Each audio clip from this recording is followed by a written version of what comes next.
We waited long enough to find out the news about the White Dragneel herself, his true identity, and I can be happy to announce this, ladies and gentlemen. If you want to know, quickly leave right now, but the fact that he is Xerath's son, and my god, that was a way to end off that chapter. But boy oh boy, is Xerath's son goddamn weird, because he's making everyone have orgasms around the field, including his allies, and the fact that they're still teasing the Urza and like Irene identity. There's a lot to go in this chapter, alongside some weird stuff, so let's go and cut right into it right now. So start of the chapter, we do get to see, like, immediately with Minerva and Rogue, they were able to take care of War and Bradman, and a lot of people go, well, what the fuck, how are they supposed to do it? And even they were saying, we don't know if it was just a Contra that was just beaten by this, or generally the fact that they were just weaker than what they was, which we said, when they're bringing back, they are a lot weaker, but I didn't expect them to be really as weak as that, the fact that Rogue and Minerva can take them on. I honestly think, I said it before in the spoilers, that this is something like probably the anime would actually like adapt. Like, this is gonna be like some kind of like filler episode through two episodes or so, gives a moment to shine. But I would have actually kind of liked it if the fact that we had a moment to shine on these characters, and it was like, no, let's give it to these characters, let's give it to like Minerva and like Rogue this week, let's see them have like deal with something with that, because clearly like a lot of this chapter was meant for like a lot of the other side characters fighting, and not really Fairy Tail. Fairy Tail was a very low-key part of this episode, like going into this, and even when they were like saying, well, what was that blinding light that was able to see in the sky, and it was like, no, we know that was Makarov there doing that stuff, and they don't know anything about him dying, giving up, sacrificing, taking care, because he didn't take care of all the troops out there. He took out like a good chunk of it, and none of the Spriggans. And then when we got to see with Amiza Yukino, and also alongside Angel, they were looking around seeing like how like pretty much dwindled the army has done since that technique, and the fact that we saw Lakid, we saw that White Dragneel right there, like they're saying like, oh, this is a bit of the trouble, like some of the forces, and he's just there looking heavenly, just sitting down on like some sort of like graves, like monuments, praying on top of the mountain, just enjoying himself. And he's just like, whoa, what the hell, and all that. We know, like, who the hell is this guy, and all that, saying like, he must be another Spriggan, and he's just saying, I said I'd be returning the favor, didn't I? And saying to say that and all that, I'm going to take all of those who done oppose us, and just leaves this blinding light, and he's just like pulling out like a holy figure, just going, let the pure white souls ascend to the free heaven. And it's just like, what the hell are you doing? And everyone is like starting to turn on or something. It's like, it gives them pleasure before death, and it's just like, you see like Minerva's acting like this, the same thing with like, you know, with like Rogue, like a bunch of the characters. However, there are people that are not being affected by this. Like, it's generally so weird, like what's happening. Even Laxus at this point is being affected, and Mavis, and it's like, why the hell are like only certain people being affected by this? Like, the best part is like when Gildas was like accepting the plane of the Pedja, he just had this big like had this big dumb face on him, like he's enjoying it. He's like, yeah, that's damn right, it's good. I'm like, this pervy motherfucker. And then we got as well on the right side of things, we saw Jalal just got beaten up. Like Jalal and the rest of like the irrational saves with his Crown Sorcerer got just immediately destroyed by August. And even like when we saw August looking at it, saying, you know,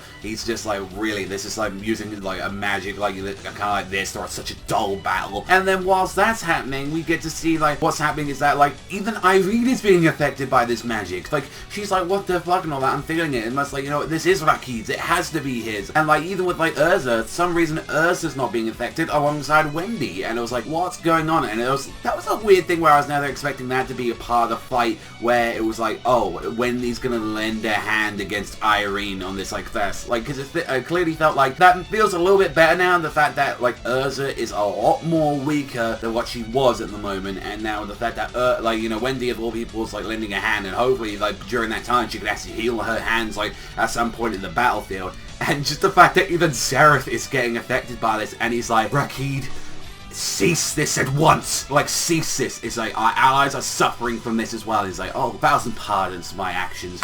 So, this is what it was. People that had known pleasure before, like who's already tasted the forbidden fruit of pleasure, cannot escape your magic. And so everyone's like, oh my god, so who boned who there? Like, what's going on? Like, who's like hooking up with who? And I'm thinking like, generally I think like it's a little bit less than like, okay, maybe it's the characters actually sex and bone each other. It's more like, I think it's the toned down version of like, anyone that's experienced love or is in love and kind of like has that relationship, then they experience that. So then it's like, okay, then who, like what about Minerva? What about Rogue? Then you're adding into like Yukino, you're adding into Angel into that fact. Like obviously we know Gildazi's a perverted piece of shit, but I just love the fact that no, like all the like pretty much all the virgins in the room, please leave.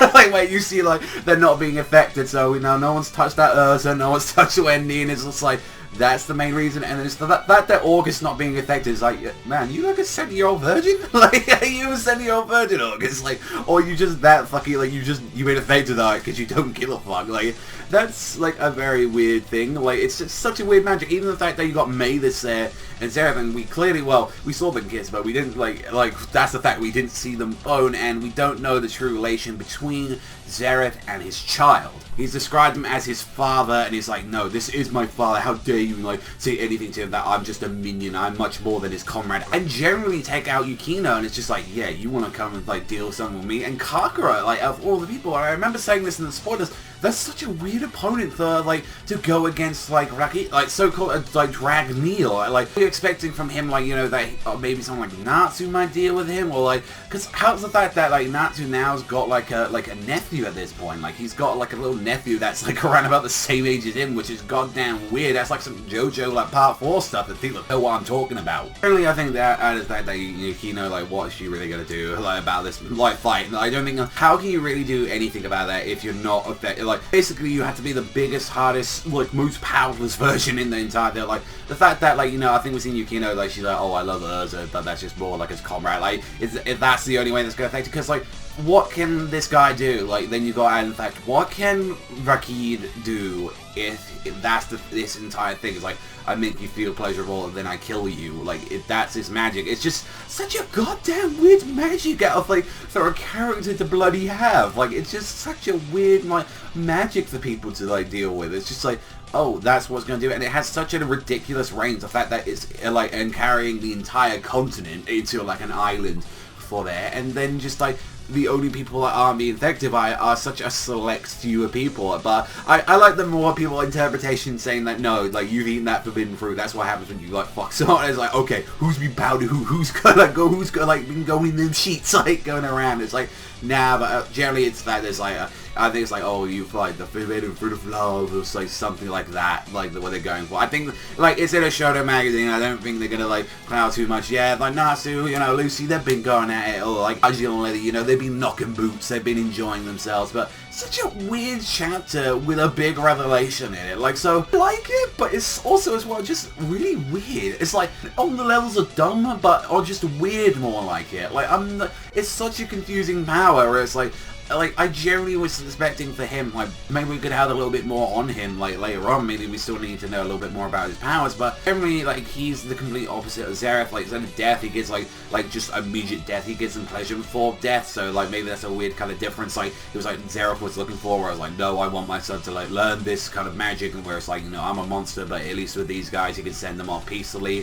Whereas, like, some, like, part of, like, Zereth's brain that was still, like, trying to remain good there, that's when he made, like, Rakid out of everybody. Even adding into that, it's like, well, what other kind of, has he offensive magic? What offensive magic has he got? Like, is it just, does he have to rely on that, or is he gonna have to, like, use something else? Like, theories, I've even suggested, is he like a holy dragon slayer, or is he like just a holy angel slayer? We're seeing devils in the series. Surely at this point, like, you know, if we can see devils and demons, then surely angels and holy creatures exist. And we've seen Angel, for the matter of fact, that she, like, got rid of all her celestial spirit keys so she can do angel summoning. So I wouldn't be surprised if we did see that. It's like, oh, maybe this is one way how he fights, but it's a very weird fight. The fact that you got someone close combat like Kagura going against fight him in the next chapter, and then adding into the fact that now we got, like, this long range guy that can, like, cloud the entire continent. Definitely, I love the revelation that we finally got out, like, what exactly he is, and, like, I'm very happy about that. The question is to add now, who exactly, you know, how was he created? I doubt Zereth went out there after Mavis and, like, fell in love with someone else. I generally think, like, with, like, a lot of people saying with the blonde hair, I even suggested it as well,